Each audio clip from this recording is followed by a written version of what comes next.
Hey, welcome back to my channel. I'm Lucy. I live in a yurt with my 2 children and my awesome hubby Tim. My kids are awesome too. Yeah, my awesome children and my awesome hubby Tim. And we live on a farm with another family. We have a lot of animals and our children don't go to school, and we kind of try and live a really earth-friendly life. I've snuck away down to the little yurt today because the kids are just all happily playing up in the top yurt, and Tim is away.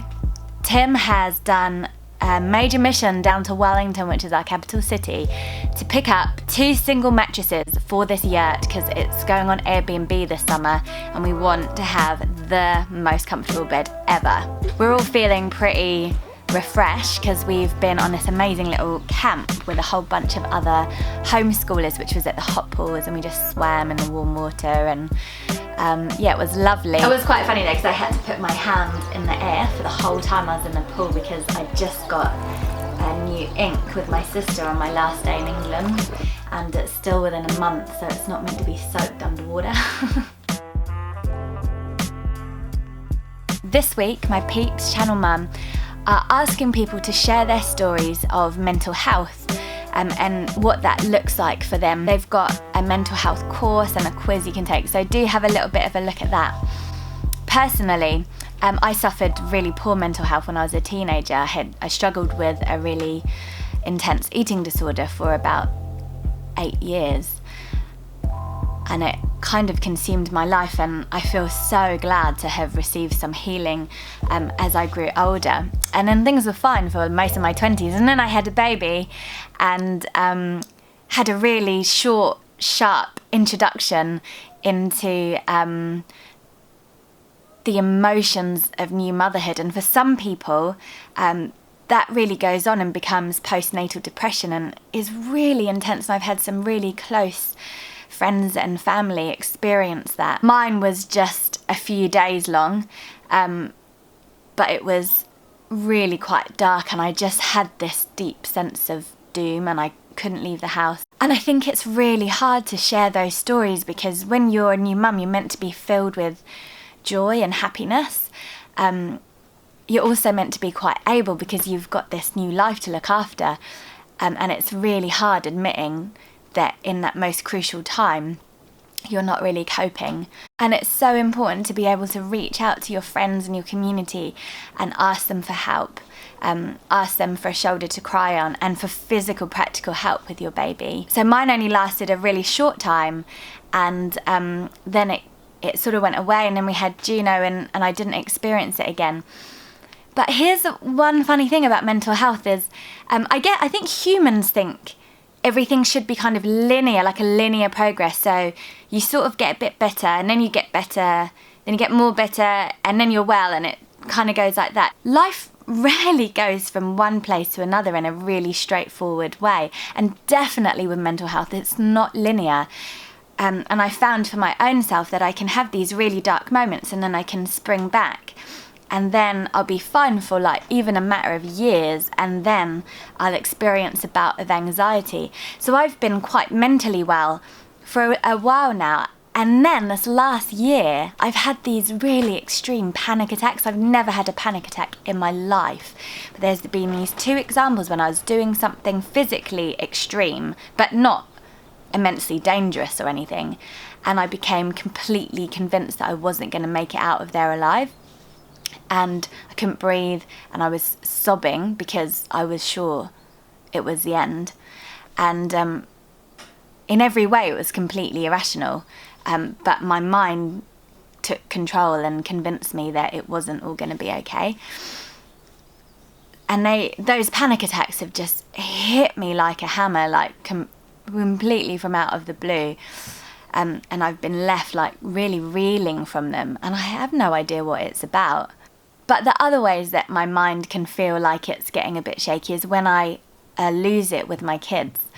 So there might be something kind of stressful, and more often than not I can just be really present to that and keep breathing and keep calm and hold it for everyone. And then every now and then it'll just be like something snaps within me, and it is like I'm kind of losing my mind, and I'll just like yell or say something that I'm going to regret. And that's not the parent I want to be. I really don't want to be that parent, so I really try hard to do the inner work that can keep me calm in the face of those triggers and that stress. And I guess I want to be really open about it, because I really do try and look after myself, and I'm really committed to wellness. And a lot of my viewers and readers and everything would know that I go on and on about well-being and self-care and self-love. But I wanted to be really honest and say that I have had these really extreme moments in my mind, and to just share it with you and say that we can have these really intense, dark moments and these huge floods of anxiety, and sometimes they might last for an hour and sometimes they might last for a year. But you know what? It's actually okay, and it's part of the human experience. If it lasts for more than an hour, and actually if it's debilitating, there should be no shame in getting help for that. There's so much shame around counselling and therapy and drugs, and you know what? If it's ruining your life, I really hope you can just shamelessly reach out and get the help that you need. And I would love for all the shame to be taken away from mental health. Like, imagine if we saw our minds just like we saw our bodies. You know, they just can momentarily get sick, and then we go and we get help for it. That's what we do with our bodies. We should definitely do that with our minds.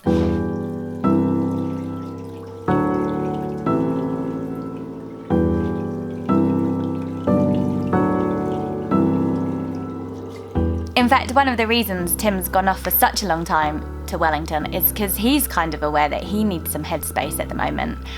Arriving back on our farm, life has been really intense. It's been like, boom, you know, go, go, go, and it's been raining every single day. It's been gnarly, and Tim, I kind of float around on another planet most of the time, me and the kids, or writing or something, and Tim's the one who's actually like getting covered head to toe in mud trying to drag something through a hole. You know, so he's really experienced the brunt of this off-grid living in the last couple of weeks. So he's just gone off and he's taking a little bit of time, and that's one of the things we really try and give each other. Our life is full on and our kids are full on, so we really try and identify when we need that space, that time for some stillness and that time to gather our thoughts. So Tim's kind of off doing that. It is really sensible of him. A lot of you watched our latest unschooling video, and you would have seen from that we spend a lot of time in each other's pockets, just, you know, around each other every minute of the day. And I think it's really important for stay-at-home parents to you know, have practices that really help them to look after themselves, to show themselves as much self-care as possible. Some of the other things I try and do to look after myself, so stillness, that's one of them. It comes from this ancient concept that there's 4 things we need to look after for wellness. And one, we need movement, so we need to be able to move our body. So I try and dance as much as possible. I go out and dance. I dance with the children. I dance on my own. I dance under the stars. Because that really makes me feel good. It releases endorphins. 2, I try and sing as much as possible on my own, with the guitar, with the children, in a group, any kind of singing. I'm doing it because, again, it releases endorphins and it helps me kind of build a base of mental wellness. 3, community. So we try and spend as much time with our friends and neighbours. We eat together, we share our stories with each other, and that is so important for the human experience. And you know, we live in quite an isolating world these days. I think it's just not the same as it was back in the day. So we try really hard to experience strong community with those around us.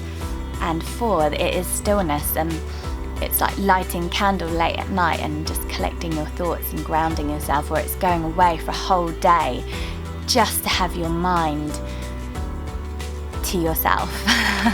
So whenever I'm feeling like the walls are closing in or my mind's just getting a little bit slippery, I come back to that infrastructure of my life and see if there's anything I can do around those 4 things.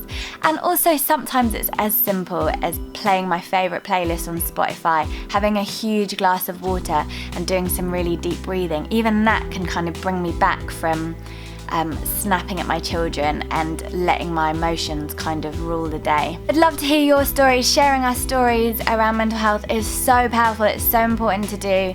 Thank you for listening to my kind of like rant on. I did actually think I was going to cry because those panic attacks have been so scary, but I managed to not do it. We've got to look after ourselves for the sake of our children, for the sake of ourselves. We're really important. And looking after our bodies and looking after our minds is so, so crucial. So please don't feel any shame if you're struggling. Please don't. It's so normal. And please don't feel any shame in going to get help, because that's every person's right and it should be available to everyone. And I really hope that you can find a way to do it if you are struggling. Thank you for watching. Please subscribe, share your stories, and check out all the resources that Channel Mum are putting out there this month. Keep radical.